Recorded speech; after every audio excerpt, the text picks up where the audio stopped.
마이크 펜스 미국 부통령의 대북 발언이 점점 강경해지고 있습니다. 이번에는 북한의 독재 정권이 끝날 때까지 최대 압박을 가하겠다고 공언했습니다. 조아라 기자입니다. 평창올림픽 참석 내내 김여정을 외면하며 서리빨 외교를 선보였던 마이클 펜스 미국 부통령. 평창올림픽에서 동맹국들과 대북 압박 공조에 합의했다고 강조했습니다. We made it clear that the United States of America will continue to bring maximum pressure to bear on the dictatorship in North Korea until they stop threatening this country and end their nuclear and ballistic missile program once and for all. 펜스 부통령이 귀국 이후 줄곧 가장 강력한 대북 제재가 나올 것이라고 예고해온 반면 렉스 틸러슨 국무부 장관은 북한이 대화 준비됐다고 말하길 귀 기울이고 있다며 대화 가능성을 열어놓고 있어 국합 배드캅 전략이라는 분석도 나옵니다. 하지만 틸러슨 장관도 대화를 위한 대화는 없다고 못 박았습니다. We're not using a carrot to convince them to talk. We're using large sticks. 최대 압박과 관여라는 투트랙 전략에 따라 북미 간 대화의 문을 열어놓으면서도 대화를 위한 최대 압박을 계속하겠다는 입장을 재확인한 것으로 보입니다. 채널A 뉴스 조아래입니다.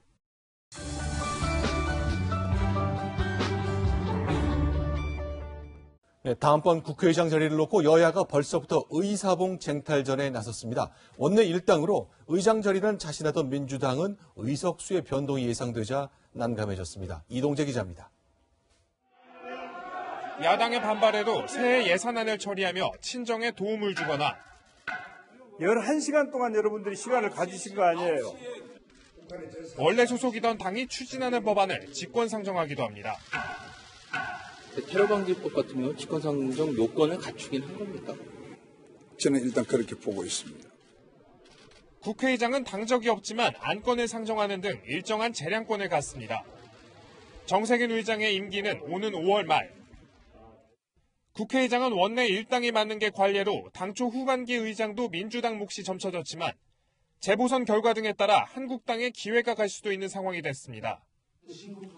민주당에서는 문희상, 이석현, 박병석 의원 등이 동료 의원들 행사마다 얼굴을 내비치며 내부 경쟁을 벌이고 있고 자유한국당에서는 김무성, 심재철, 정가윤 의원 등이 새롭게 거론되면서 의장 탈환을 노리고 있습니다. 의장을 빼앗기면 국정 운영에 부담을 받는 민주당은 원내 일당이 유지되는 시점에 선거를 치른다는 전략을 세웠습니다. 향후 2년간 의사진행 주도권이 달린 의사봉 쟁탈전이 달아오르고 있습니다. 채널A 뉴스 이동재입니다.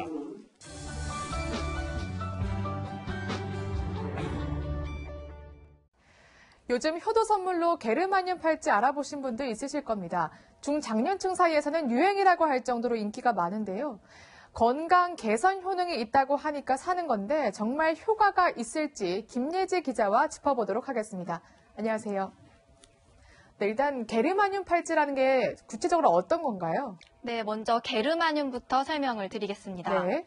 게르마늄은 원자 번호 32번에 속하는 원소입니다. 네. 반도체 소자에 주로 쓰이는데요. 게르마늄은 반도체 성질, 그러니까 전기가 잘 통하는 도체와 통하지 않는 절연체의 중간 성질을 가지고 있습니다. 네. 이 성질 때문에 게르마늄 팔찌 판매 업체들은 통증 완화부터 면역력 강화, 혈액순환 개선 등 각종 효능을 내세웁니다.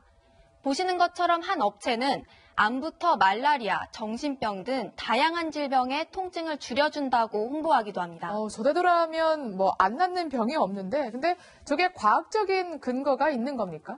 네, 몸에 좋다고는 하는데 막상 뭐가 어떻게 좋은지 찾으려고 하면 구체적인 설명이 없습니다. 게르마늄 팔찌를 채면 혈액순환이 잘 된다 그래서 샀는데 네, 매장에 직접 가봤는데요.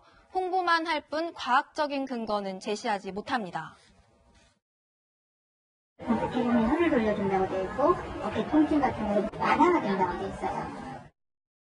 아무래도 그래도 이제 직원들이 저렇게 말하면 혹하기도 하고 더 혹할 수밖에 없는 게 외국 논문 같은 걸 보여주면서 우리 인증받았다 이렇게 여기서도 우리를 인정했다 이렇게 하니까 더욱더 그런가 라고 하면서 사게 되는 것 같거든요. 네, 맞습니다. 저도 어떤 학술지인지 궁금해서 한번 찾아봤는데요. 네. 완벽한 건강 해결책이라는 제목의 6장짜리 논문입니다.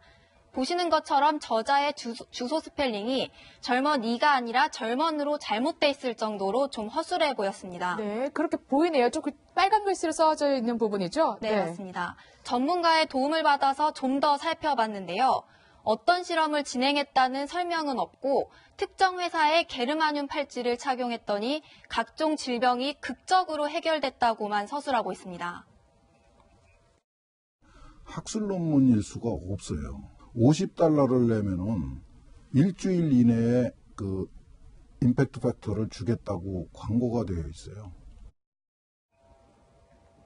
논문과 연구에 관해 업체에 문의했더니 해당 업체 측은 효능의 구체적인 메커니즘에 대한 연구가 더 필요한 건 사실이지만 인체 무해성 실험 등 각종 연구를 진행했다. 이런 입장을 밝혔습니다. 약간 애매하게 말하네요. 논문이 있어도 조금 조심을 해야 될 것 같은데 그러면 게르마늄 팔찌가 효과가 있다, 없다 이렇게 지금 확실하게 말할 수 없는 상황인 거죠? 네, 맞습니다. 팔찌를 착용한 사람과 착용하지 않은 사람 간의 건강 개선 정도를 의학적으로 분석하는 건 좀 쉽지 않습니다. 그렇군요. 하지만 대다수의 전문가들은 게르마늄 팔찌를 단순히 착용한다고 해서 건강이 좋아지긴 어렵다고 설명합니다. 이 게르마늄을 목이나 팔에 차고 있다는 사실만으로 생리적인 효과가 나타난다. 이거는 그 신비술이라고밖에는 얘기를 할 수가 없죠. 이거는 과학이 아닙니다. 그런데 분명히 뭐 게르마늄이라든가 뭐 다른 뭐 팔찌, 각종 뭐 제품 착용하고서 나 효과 있었어라는 분들이 있어서 더 혹하는 경우가 있거든요. 이거는 어떻게 설명이 되죠?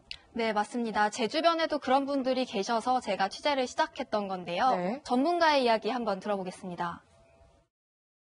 의학적으로는 플라시보 이펙트라고 하는 그런 위약 효과라고 보통 생각이 되어지는 그런 거라고 생각하시면 될 것 같아요. 그냥 물을 특별한 약이라고 속여서 마시게 했을 때에도 대략 한 20%까지도 효과가 있는 그런 차이가 분명히 생기는 걸로 알려져 있거든요.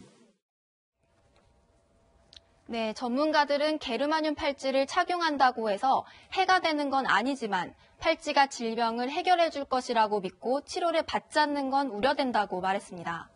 고가의 건강 팔찌, 그 효능을 꼼꼼히 살펴보는 신중한 소비가 필요해 보입니다. 네, 그렇습니다. 게르마늄 팔찌 사실 사는 건 괜찮지만 만병통치약처럼 생각해서는 안 되겠습니다.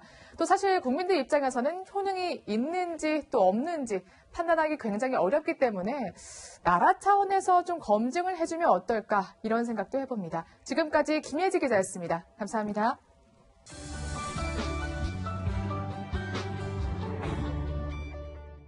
오늘의 333 뉴스 먼저 사회 뉴스입니다. 그야말로 전국이 메말랐습니다. 오늘 새벽에도 서울 면목동의 한 상가주택에서 불이 나서 한 명이 다쳤는데요. 특히 산불은 더 심각합니다. 발생 건수는 작년보다 2배 늘었는데 피해 면적은 약 30배 급증했습니다. 건조한 날씨 때문인데요. 이렇게 낙엽 더미에 불을 붙여봤더니 6초 만에 3m가 다 타버렸습니다. 산에서 절대 흡연하지 마시고요. 논밭에서 쓰레기 태우는 것도 요즘 같은 날씨에는 자제하셔야겠습니다. 어제 새벽 서울 홍대 입구역 근처 한 남성이 어슬렁거리면서 사람들에게 욕설을 퍼붓죠. 급기야 오토바이까지 발로 차버립니다. 래퍼 정상수 씨의 만취 난동 영상인데요. 정 씨는 지난해 4월과 7월에도 잇따라 술집에서 폭행 무리를 빚었고 그 2주 뒤엔 음주 운전 혐의로 입건되기도 했습니다. 북한 국가보위성에 쌀 130톤을 상납한 혐의로 한 40대 북한 이탈 주민이 재판을 받게 됐습니다. 약 1억 원 규모였는데 한국에서 자영업을 해 번 돈을 중국 브로커에게 보내서 또 대신 쌀을 보내게 이렇게 한 겁니다. 북한에 두고 온 아들이 보고 싶어 다시 북한에 돌아가려 했다고 밝혔는데요. 북한에 돌아갈 경우 받게 될 처벌을 막기 위해서 미리 쌀을 보낸 겁니다. 다음은 국제뉴스입니다. 최소 17명이 숨진 미국 플로리다 총기 난사 사건에서 간신히 살아남은 여고생이 트럼프 대통령을 정면 비판했습니다. We want to have conversations with President Donald Trump, Senator Marco Rubio, and Governor Rick Scott about the fact that they are being supported by the NRA. And we want to give them the opportunity to be on the right side of this. 트럼프 대통령이 느슨한 총기 규제보다도 개인의 정신 건강을 문제 삼은 데 대해 분노한 겁니다. 각종 비난이 쏟아지자 트럼프 대통령은 이번 주 피해 고교 학생과 교사들을 만나 대화하기로 했습니다. 90살의 북한 고위급 대표단을 이끌고 방남했던 김영남 상임위원장, 건강 비결은 만보 걷기였습니다. 많이 걷고 술과 담배도 자제하는데 노동당이 직접 건강을 챙긴다고 합니다. 미국에서 전시 중인 중국 진시황 병마용의 손가락을 부러뜨린 뒤 훔쳐간 미국 청년이 결국 FBI에 검거됐습니다. 중국 당국은 엄격한 처벌과 손해배상을 요구하고 있습니다. 마지막으로 생활 뉴스 살펴보겠습니다. 커피를 매일 한 잔 이상씩 마시는 사람은 한 달에 한 번 미만으로 마시는 사람보다 치아의 손상 위험이 1.7배 높은 것으로 나타났습니다. 믹스커피에 들어간 설탕과 크림 때문입니다. 혹시 요즘 춥다고 보일러를 세게 틀어놓고 주무시진 않으신가요? 침실은 18도에서 23도 사이로 약간 선선한 게 좋습니다. 온도만큼 습도도 중요한데요. 봄까지는 가습기를 틀어주시는 게 좋습니다. 서울시가 다음 달 2일부터 13일까지 청년수당 대상자를 모집합니다. 작년보다 2,000명 늘려서 총 7,000명에게 지급하는데요. 만 19세에서 29세 미취업 청년 중에서 가구 중위소득 150% 이하에 해당되면 신청할 수 있고 선발되면 최대 6개월까지 구직활동 지원금 50만 원을 매달 받을 수 있습니다. 지금까지 333 뉴스였습니다.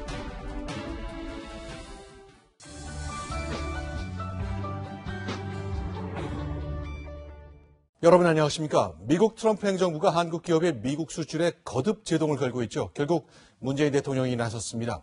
결연하게 대응하자면서 고강도 대응을 직접 지시했습니다. 첫 소식 송찬욱 기자가 보도합니다. 문재인 대통령은 수석 보좌관 회의에서 미국의 수입 규제 확대로 수출 전선의 이상이 우려된다고 말했습니다. 미국이 지난달 한국산 세탁기와 태양광 전지의 수입을 제한한 데 이어 한국산 철강 제품에 53%의 관세를 매길 수 있는 무역 제재를 내놓은 데 따른 겁니다. 불합리한 보호무역 조치에 대해서는 WTO 제소와 한미 FDA 위반 여부 검토 등 당당하고 결연히 병행나가고 문 대통령은 안보와 통상 논리가 달라 별개로 대응해야 한다는 생각을 갖고 있다고 청와대 관계자가 전했습니다. 한미 자유무역협정 개정 협상에서도 부당함을 적극 주장하라고 주문했습니다. 지난 8일 마이크 펜스 미국 부통령과 면담했을 때에는 한국 세탁기에 대한 세이프가드 조치를 풀어달라고 요청했습니다. 한국 GM의 군산공장 폐쇄에 대한 범정부 차원의 대응책 마련도 지시했습니다. 군산경제 활성화 TF를 구성하고 군산 지역경제를 살리기 위한 특단의 대책을 마련해 주기 바랍니다. 군산의 산업위기 대응 특별지역과 고용위기 지역 지정 등이 검토될 예정입니다. 채널A 뉴스 송찬욱입니다.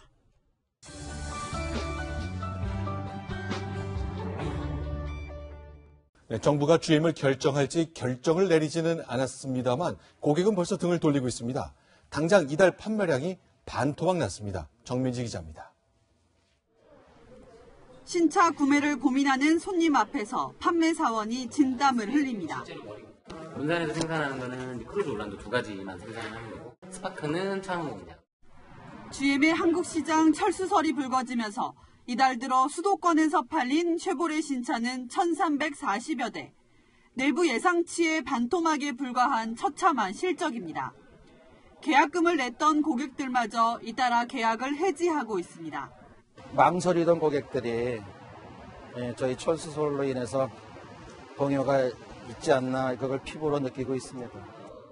차량 서비스 센터 외주화를 검토한다는 말까지 나오면서 소비자 불안은 커지고 있습니다.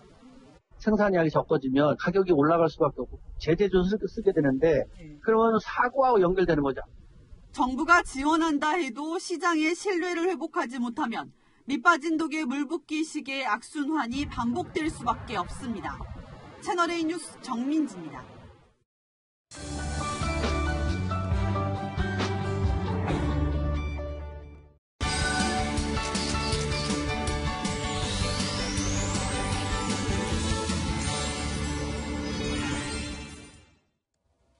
네, 신직업 열전. 오늘 만나볼 직업은 주택 매매 연출가입니다. 좀 생소하시죠?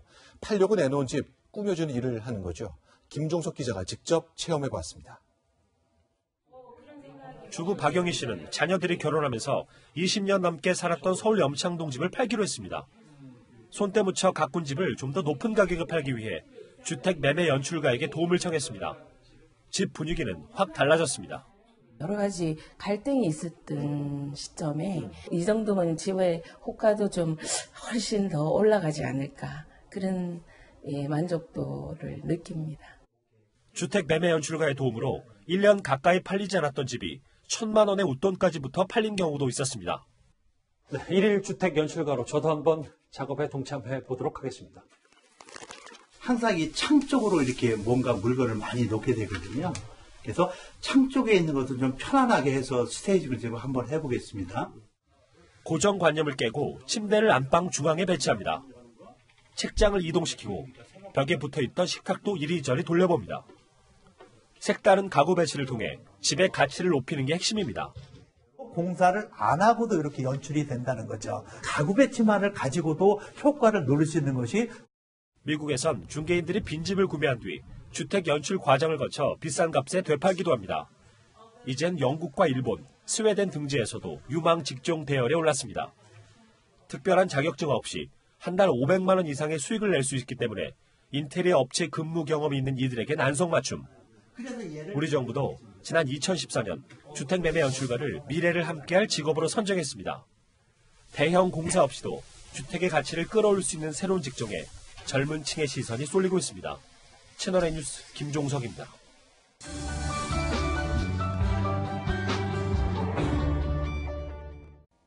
네, 군대에서 입대 동기만큼 큰 힘이 되는 존재가 없지요. 하지만 군 내에서는 누가 내 동기를 결정하는지 이거 여간 복잡한 게 아닙니다.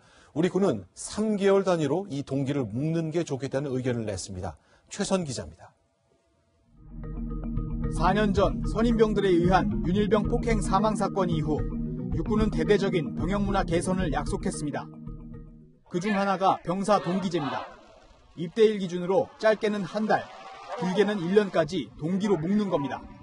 선임은 줄고 동기는 늘어 병사들은 만족해합니다. 중년할 때 그냥 서로 제일 친하니까 도와주고 힘든 거 있으면 아플 때 챙겨주고 그냥 우조리 같은 게 아예 없는 것 같습니다. 하지만 동기 기준은 부대마다 제각각인 상황. 한국국방연구원은 고민 해결과 친밀도 등을 봤을 때 3개월 단위로 동기를 묶는 게 가장 안정적이고 한 달 단위가 가장 취약하다는 연구 결과를 내놨습니다. 6개월과 1년 단위도 효과는 있지만 부대 운영이 쉽지 않다는 지적입니다.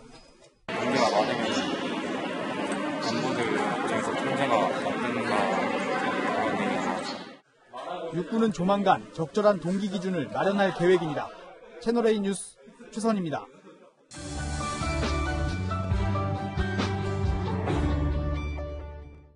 네, 문재인 대통령이 후보 때 내놓았던 광화문 대통령 공약 기억하십니까? 대통령 집무실을 구중궁궐이 아니라 광화문으로 옮기는 내용이 포함됐었죠. 하지만 당장은 추진하기 어려워 보입니다. 강지혜 기자의 보도입니다. 지난 정부의 불통을 꼬집으며 소통을 강조했던 문재인 대통령. 퇴근길에 남대문 시장에 들러 시민들과 소주 한 잔 나눌 수 있는, 그러면서 소통할 수 있는 대통령 되겠습니다. 취임 후 해를 넘겼지만 광화문 대통령실에는 한 걸음도 떼지 못했습니다. 유홍준 전 문화재청장을 자문위원으로 위촉했을 뿐입니다. 청와대 관계자는 관련 기구를 4월에 띄울지 5월에 띄울지 아직 정하지 않았다고 설명했습니다. 속도를 못 내는 건 개헌과 맞물렸기 때문입니다. 민주당 개헌안 대로라면 청와대를 세종시로 옮겨야 합니다. 행정수도의 이전의 문제가 어느 정도 규모로 내년 지방선거의 개헌 내용에 또 어떻게 담기고 하느냐에 따라서 상당히 달라져. 이걸 행정수도 이전하고 연계시키면 아무 답도 못 냅니다. 고려해야 할 사안이 많은 만큼 구체적인 조치는 빨라야 올 하반기쯤 나올 것으로 보입니다. 채널A 뉴스 강지혜입니다.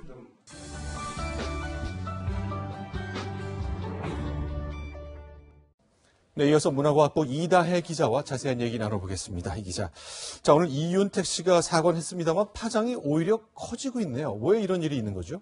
네, 앞서 리포트에서 보신 것처럼 사죄는 하지만 강제는 아니었다. 이렇게 앞뒤가 안 맞는 사과를 했기 때문인데요. 네. 이윤택 씨의 발언을 보시면요. 네. 극단 내에서 18년간 관습적으로 이어진 아주 나쁜 행태였다. 네. 이렇게 말을 했는데 마치 제3자의 일을 말하는 듯한 화법이거든요. 네. 또 어떨 때는 네. 이게 나쁜 죄인지도 몰랐다. 모르고 저질렀을 수도 있다. 이렇게 애매한 태도가 더 분노를 사고 있습니다. 내가 한 잘못과 관련된 사과를 하는 자리였는데 남의 일처럼 얘기하는 흔적이 좀 보였다 그 얘기군요. 네, 그렇습니다. 게다가 어떠한 법적 책임도 달게 받겠다고 했는데 사실상 지금까지 드러난 사건들은 대부분 공소시효가 끝나서 법적 책임을 묻기가 어렵습니다. 다만 본인이 시효 이익을 포기한다면, 그러니까 법에서 정한 손해배상 기간이 지났더라도 배상하겠다라고 한다면 피해자가 금전적인 배상을 받을 수 있다는 게 법률 전문가들의 설명이지만 사실상 그런 경우는 거의 네. 없다고 합니다. 그동안 이제 폭로가 계속 이어졌는데 오늘 이제 기자회견, 사과를 전제로 한 기자회견이었는데 그 직전에도 새로운 폭로가 또 나왔죠. 네, 한 여성 연극인 A씨가 페이스북에 올린 건데요. 이 A씨에 따르면 10여 년 전에 연출가 이윤택 씨에게 성추행을 당한 뒤에 이 피해 사실을 단체에 알렸습니다. 하지만 오히려 공연 횟수가 줄었고 그 충격으로 응급실까지 실려갔지만 공연을 펑크낸 배우다 이렇게 마녀 사냥을 당했다는 겁니다. 이 이윤택 씨와 관련된 미투 폭로글은 계속 쏟아지고 있습니다. 이 중에는 10대 때 성폭행을 당했다는 주장도 있고 네. 심지어 조금 전 1시간 전에는 네. 낙태까지 했다는 주장도 제기된 상태입니다. 자, 그런데 이제 스스로 했던 얘기 중에 18년 동안 계속됐던 관행이라 그랬거든요. 전 궁금한 것이 이런 것이 쭉 이어왔으면 또 관행처럼 모두 다 알고 있었다면 왜 그동안 이런 문제 제기가 없었던 건가요? 이유가 있는 겁니까? 네, 제가 연극계 관계자들에게 물어보니까 이 연출가나 제작자를 중심으로 형성된 강력한 위계 질서를 가장 큰 문제로 꼽았습니다. 또 연극 자체가 공동 작업이기 때문에 팀워크를 깨서는 안 된다는 분위기가 깔려 있는 것도 침묵하게 되는 원인이라는데요. 한번 들어보시죠. 어떤 문제가 발생했을 때 빛 밖으로 꺼내기가 어려운 거죠. 단체에서 배제될 가능성도 있는 거고 그런 기본적인 공포가 깔려 있고 연출을 필두로 한 되게 위계가 철저하게 잡혀 있고 네, 실제로 현재 이윤택 씨뿐만 아니라 또 다른 거장 연출가도 가해자로 지목되고 있는데요. 또 다른 여성 연극인 B 씨의 미투 폭로글을 보시면요. 해당 극단으로부터 회유와 협박을 받고 있다는 걸 암시하는 대목도 있습니다. 연극인들은 이런 피해자들을 보호하고 가해자에 대한 책임을 묻기 위해 모레 회의를 열겠다고 밝혔습니다. 자, 이틀 뒤면 이제 새로운 연극인들의 조직이 생겨서 이 문제를 근본적으로 해결하겠다고 나선다는 거군요. 알겠습니다. 문화과학부 이다혜 기자와 함께했습니다. 고맙습니다.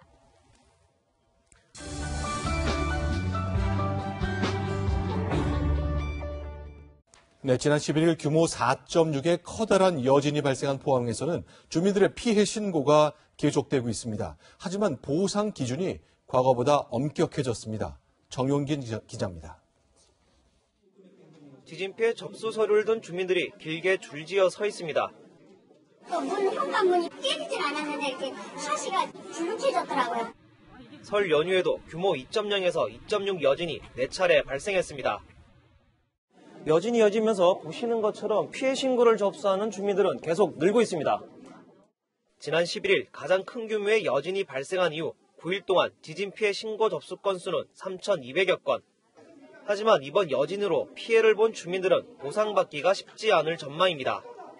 포항시는 벽 균열 폭이 1mm 이상의 길이가 30cm가 넘어야 또 외장재나 내부 타일은 1제곱미터 이상 파손돼야 보상금을 지급키로 했습니다. 지난해 11월 본진 당시엔 이런 기준이 없어 피해가 확인되면 대부분 보상이 이루어졌습니다. 어느 사람마다 기준이 다르니까 굉장히 혼란이 생겼거든요. 수리를 하느냐 안 되는 그런 기준으로. 갑자기 강화된 보상 기준에 주민들의 불만이 쌓이고 있습니다. 길이게 같이 넣고 거절하기 애매모호해. 내가 한번 해봐라, 당해봐라.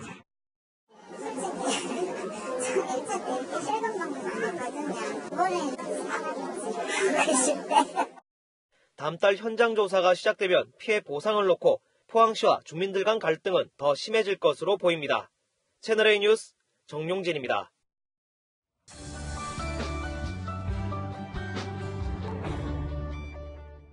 네, 손님의 신용카드를 몰래 복제해서 마음대로 쓴 주점 직원이 붙잡혔습니다.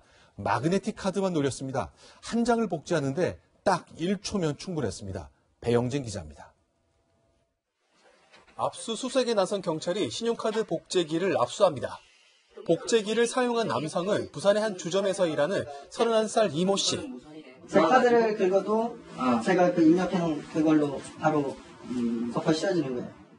손님들이 결제를 위해 신용카드를 건네면 단 1초 만에 카드를 복제했습니다. 신용카드 내장을 복제한 이 씨는 마트나 술집에서 600여만 원치를 사용했습니다. 몰랐죠. 뭐 어떻게 알겠습니까? 카드 매겨서 내가 안 쓴 게 자꾸 나오니까 그래 알았어. 난 저도 황당합니다. 복제기는 인터넷 사이트를 통해 손쉽게 구매했습니다. 복제가 쉬운 마그네틱 카드만 노렸습니다.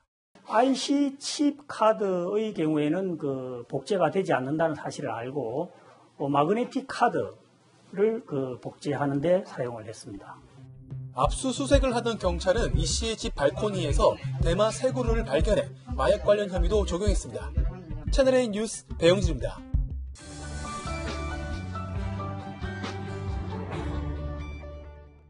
네, 가수 고 김광석 씨가 타살됐고 또 부인 서혜순 씨가 유력한 용의자라고 주장하는 영화가 최근에 나왔었죠. 법원은 이 영화를 만드는 데 관여한 몇몇 사람들에게 서혜순 씨를 비방하지 말라고 명령했습니다. 조영민 기자입니다. 법원이 가수 고 김광석 씨의 사인 등과 관련해 표현을 금지시킨 내용은 4가지입니다. 김광석 씨가 타살됐고 부인 서혜순 씨가 유력 혐의자란 표현과 서 씨가 상속재산을 독차지하려고 딸을 방치해 죽게 했다는 내용 등입니다. 재판부는 서 씨가 제기한 손해배상 청구 소송 결과가 나올 때까지 이상호 고발뉴스 기자와 김광석 씨의 형 등이 서 씨를 비방하는 이런 표현을 쓰거나 SNS에 올리지 말라고 결정했습니다. 하지만 서 씨가 요청한 영화 김광석 상영 금지 신청은 받아들이지 않았습니다. 김 씨의 죽음이 대중의 관심사인 만큼 영화 내용 판단은 대중의 몫이라는 점을 이유로 들었습니다. 서 씨 측은 반발했습니다.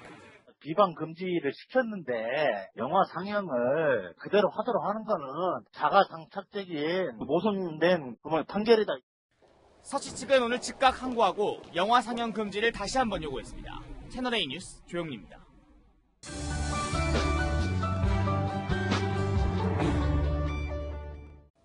네, 검찰이 다스의 실제 주인이 따로 있다고 볼 새로운 증거를 찾았다고 말했습니다. 다스라는 기업의 비자금 조성을 수사하는 검찰은 이명박 전 대통령의 연관성을 추적하고 있습니다. 김유빈 기자입니다.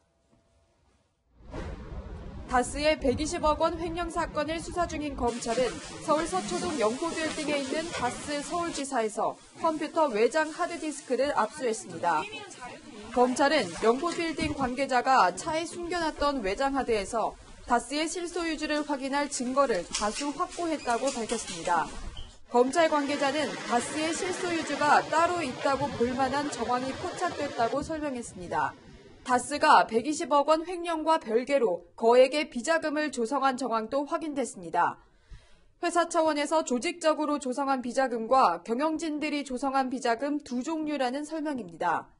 다스 경리 직원 조모 씨가 횡령한 120억 원에 대해서는 과거 특검 수사 결과와 마찬가지로 개인의 범행이라고 결론 내렸습니다. 이에 따라 봐주기 수사를 한 혐의로 고발된 정호영 전 특검에 대해서는 무혐의 처분했습니다. 수사 내용과 관련 법령을 종합 검토해가지고 수사 결론을 냈습니다.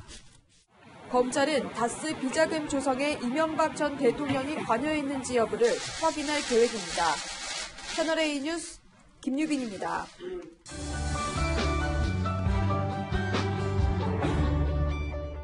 조금 전 법원에서는 이명박 전 대통령의 금고지기로 알려진 다스의 협력업체 금강의 이영배 대표에 대한 구속영장 실질심사가 시작됐습니다. 이 전 대통령의 차명재산 보유 의혹 수사도 속도를 내고 있습니다. 네, 그럼 현장 취재기자 연결하겠습니다. 신하람 기자, 이영배 대표가 오늘 오전에 법원에 출석한 거잖아요. 출석하면서 이 전 대통령의 차명재산을 언급했습니까?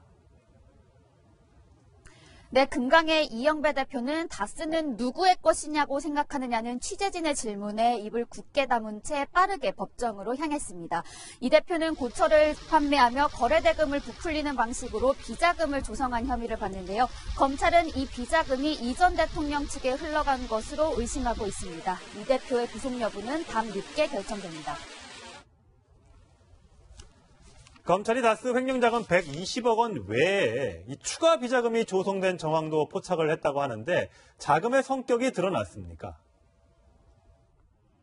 네, 검찰은 이 전 대통령 일가가 다스를 통한 비자금 120억 원과 별도로 100억 원대 비자금을 추가로 조성한 것으로 의심하고 있는데요. 서울 동부지검 다스 수사팀은 오늘 오후 이 비자금이 조성된 경위에 대해 밝힐 예정입니다. 이 전 대통령 일가가 비자금 조성에 개입한 것으로 드러날지 주목됩니다. 지금까지 서울중앙지법에서 전해드렸습니다.